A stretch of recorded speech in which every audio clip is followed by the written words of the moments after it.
From Hollywood, it's time now for... Johnny Dollar.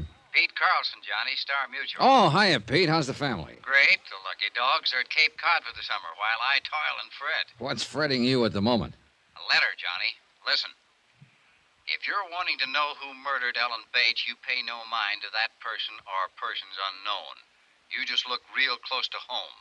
Look real close to home. Postmark Shady Lane, Vermont. And the signature, I suppose, is that famous old name. That's right. Anonymous. Ellen Bates was killed there a month ago, shot to death. We carried a $10,000 policy on her. And the beneficiary? Ben Bates, her husband. He's got a farm about 4 miles out of Shady Lane. What's the status of the investigation? Stalemate, Johnny. The coroner's jury brought in an open verdict, and there's been nothing turned up since. We were just on the point of paying off the policy. But now, well... All right, Pete, I'll fret for you. If I can find Shady Lane on the map.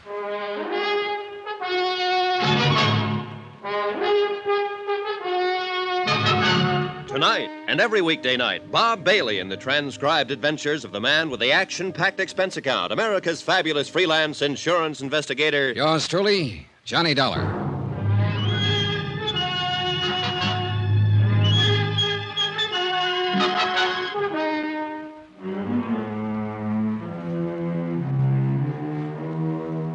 From Special Investigator Johnny Dollar to the Home Office, Star Mutual Insurance Company, Hartford, Connecticut. The following is an accounting of expenditures during my investigation of the Shady Lane matter. Item 1, $36.70. Transportation and incidentals, Hartford to Shady Lane, a quiet little town of around 1,000 population. Drowsy streets lined with white frame homes, picket fences, and flower-bedded yards. A town with a well-chosen name, built under the protecting shade of venerable elms and spreading maples. A country crossroads town with one of everything. One inn, one restaurant, one garage, one general store, one barber shop, and one constable, a gaunt and lantern-jawed, leather-faced man of middle age named Jed Bramler. Yeah, it's a fact, Mr. Dollar. Lived here all my life. First time I've ever seen it this hot. Yeah, it's warm, all right. For this time of year, at least. Weather's changing. World, too. Everything's changing. Except human nature. That, too, maybe. Take this killing. Don't rightly know how to go about dealing with it. Well, maybe we can figure out something between us. This the bullet that killed her? Yeah, that's the one. It's an odd size and shape. Hand-poured. Say it's hand-poured. It's for an old-fashioned squirrel rifle. Smooth bore, single shot. I see. And I reckon that's about all I can give you in the way of facts, or clues, I guess you call them. Oh, facts will do. All right. Ellen Bates was a fine woman. Had a hard life. She was married, no children. She was alive. Now she's dead. Cause of death, a bullet in the heart. Them's all facts, Mr. Dollar. How did it happen? Don't rightly know. Want no witnesses. Could have been an accident, even. What do you mean, an accident? Well, one of them hunters from the city. Them through here regular. Confounded idiots. Shoot at anything that moves. Well, surely not at a human being sitting in her own living room. They might have. Never can tell, crazy as they are. Shot a goat, belonged to Het Wilmer last fall. Caught 'em with it, tied on their bumper. Said it was a mountain sheep. Yes, but Yes, might have done it unintentional. Then got scared and run out. Yes, possibly. Except for one of those facts. Which fact? This bullet. Hunters from the city don't use old-fashioned squirrel rifles, Mr. Bramler. Well, I said it could have been accidental. Didn't say it was, though. I reckon somebody meant to kill her. Oh, I don't think there's much doubt of that. There ain't. Wish there was. Might not feel so danged worthless then. What do you mean? Ellen Bates was a fine woman. Hate to think of somebody killing her and getting clean away with it. Then let's make sure they don't get away with it. Got nothing to go on, Mr. Dollar. Not one lonesome thing. What about a possible motive? Haven't turned up a single one. Did she have any enemies? Everybody that knew her loved her. What about this bullet? Did you have a ballistics check made? Yeah. Send it clear to New York. They come up with anything? 6-page report. Yes, got it here somewhere. You can look at it if you want to. No need to. What was their conclusion? Same as mine. Fired from an old-fashioned squirrel rifle. Know anybody around here who might own a gun like that? Yeah. But near anybody in the township. Must be 300-400 of them rifles around. Keepsakes. Handed down. Family souvenirs. Yeah. Then that's one dead end. Couldn't be much deader. It's like I told you. Ain't no clues at all. At least none to speak of. Woman without an enemy in the world, sitting in front of her window, shot fired from outside the house, woman's dead. Them's the facts. And all the facts. No, not quite all. Eh? What do you mean? People. Persons are facts, you know. And their relations with other persons are facts. Facts that we can check on. Already told you, Mr. Dollar. Ellen Bates didn't have no enemies. The person who killed her wasn't exactly a friend. Known enemies, I mean. But she had contacts and relations with other persons, and one of them, known or unknown, was her enemy. Maybe an accidental enemy with a motive and the capacity for murder. What do you mean by accidental? Maybe Mrs. Bates saw something from that window of hers. Something that made her dangerous to someone else.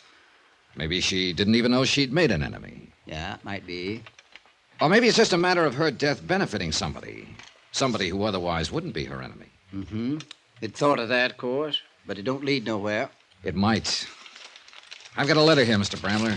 I wish you'd take a look at it. All right.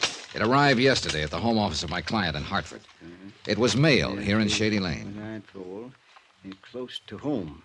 Look real close to home. Not signed, eh? No, not signed. Any idea who might have sent it? Yeah, somebody with a lot of vinegar in their blood. No, don't know. It's a fact. Wouldn't count too much on it if I was you. What do you mean? Well, like you just said, a matter of her death benefiting somebody. So? With that insurance policy like it is, the person that'd benefit most would be her husband, Ben Bates. Forget him. Why? Like you said, motive and capacity. Even if money was motive enough for Ben, he just hasn't got the capacity for murder. Forget him. Is Ben Bates a good friend of yours, Mr. Bramler? Since we were boys together. I see. Mm-hmm. Maybe you only think you see. I ain't making allowances for him. Just know him, that's all. Maybe I'd better meet him. All right. Farm's just out of town a ways. I'll drive you out there if you want. Oh, I'd appreciate that. Only one thing, though. You've got an expense account of some kind, ain't you? Sure, that's right. Why? Well, we're not exactly poor folks up here, but we ain't rich neither. And the township is kind of frugal with their money. I see. Going to have to charge you for the car expense if it's all right with you. Oh, sure. That sounds fine. Yeah, well then. Maybe we could make a couple of other calls on the way. Who do you want to see? Well, mostly I'd like to talk to the coroner here and... You already have. Huh? Yeah, I'm the coroner, Mr. Dollar. Well, are we ready? Expense account item 2, $3 even. Transportation and Constable Jed Bramler's car from Shady Lane to the Ben Bates farm. It was a pleasant trip. Summertime, and a country road winding among the farms, climbing lazily over the ridges. The heady, pungent scent of flax and clover, the hum of bees. But I couldn't completely enjoy it. I kept wondering how much real help I could expect from a constable who'd already made up his mind that the top suspect wasn't capable of murder. A constable who was also coroner, and for all I knew, county attorney and district judge. A constable who might even be, just an idle thought, might even be a murderer. Now, this is the Preeny farm. Ben Bates's place is the next one, about a quarter of a mile. I see. That's Martin Preeny there at the side of the road working on that fence. Might as well pass the time of day with him, I reckon. Were the Preenys and the Bates good friends? Yeah, real close. Afternoon, Jed. Martin? Township must be getting lax, letting you go gallivanting around on pleasure trips. Being paid for, Martin. Official business. This here's Mr. Donny Dollar from down around Hartford. Martin Preeny, Mr. Dollar. Mr. Preeny? I do. That's quite a job you're doing there, Mr. Preeny. Well, a rock wall does just fine if you stack them real careful so they lock together. Looks pretty difficult. It takes a knack, no doubt about that, and work and time. But if it's dug in below the frost line, a rock wall will last a lifetime. And that's what I believe in, Mr. Dollar. Planning ahead and building right. That's a good philosophy. And then, too, a rock wall is a sight cheaper than fencing. And right there is his real reason, Mr. Dollar. A man that wastes his substance is a fool and a sinner. I believe in prudence. It's your only virtue, Martin. Fiddlesticks. We got callers, Sarah. Come on out here. No, ain't staying, Martin. Just passing. Just a minute, Martin. Just what so-called official business you on, Jed? Murder of Ellen Bates. Mr. Dollar here is an insurance investigator. He's come to look into it. I see. Well, it's a terrible tragedy, Mr. Dollar. Sad thing for the whole township, especially for Sarah and me. Yes, I imagine so. Yeah, they've been good neighbors. Fine people. Folks about to be proud to know. So I understand. Couldn't help feeling sorry for him. Just didn't seem to get ahead in spite of Ben being a good hard worker and all. And then this, on top of all the other trouble he'd had. Well, what do you mean by trouble? Afternoon, gentlemen. Come here, Sarah. Why don't you meet a friend of Jed's, Mr. Johnny Dollar, my wife, Sarah. Mrs. How do Rennie? you Mr. Dollar comes from Hartford. Hartford. Then he's here for... He works for an insurance company. He's given Jed a hand with this Ellen Bates thing. Oh, yes, I see. Well, don't let me interrupt. I just telling Mr. Dollar what good neighbors the Bates have always been. A body couldn't ask for a better friend than Ellen Bates. Mr. Preeny, you said something about all the other trouble they'd had. Yeah, I was referring to Ellen's illness. Why, after that operation last year, she was pertinently an invalid, you might say. Yeah, Ben had to wait on her hand and foot, along with doing for the house and running the farm. Huh, a lot of time he spent taking care of her. Now, Sarah. Not half as much time as he spent hanging around that girl. What girl is that, Mrs. Preeny? Why, that little flippity-gibbet that works at... Sarah! I'm sorry, Martin, but it's true and you know it. Mr. Dollar, I'm afraid my wife is just repeating gossip she's heard. Ben Bates is a fine young man. Any story to the contrary, idle rumors, nothing more. Well, sometimes the best way to stop an idle rumor is to check into it. If you'd care to tell me who she is. I know the girl, Mr. Dollar. Her name is Millie Wells. She's a waitress at the Shady Lane Cafe. I'd like to talk to her. You can when we get back to town. Well, folks, reckon we'd better be getting on. Hey, Mr. Dollar, Ellen Bates was a fine woman. Whoever it was killed her. I hope you get him. I believe we will. Oh, and by the way, Mrs. Preeny, the company was very grateful for your letter. My letter? I mean, how did you know it I was... didn't know. I was just guessing. Oh. Nice to have met both of you. See you again.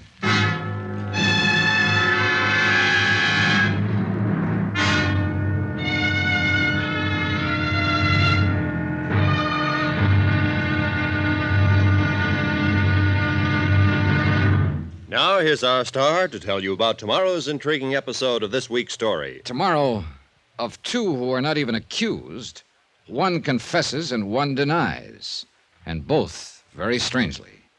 Join us, won't you? Yours truly, Johnny Dollar.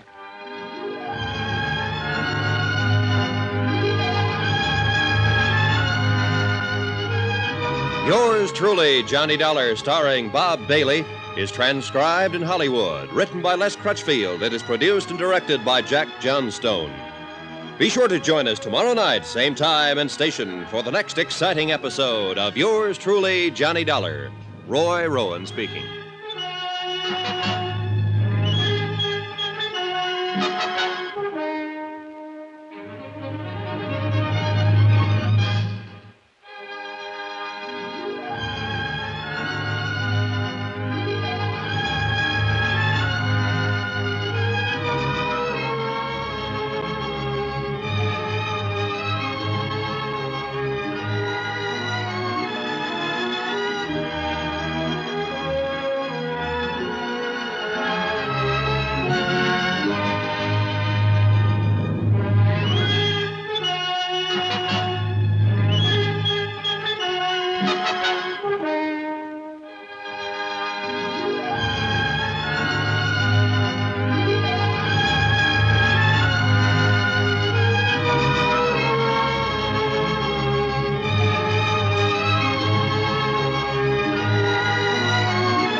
You've been listening to the OTR Gold Network. Find more classic radio at otrgold.com.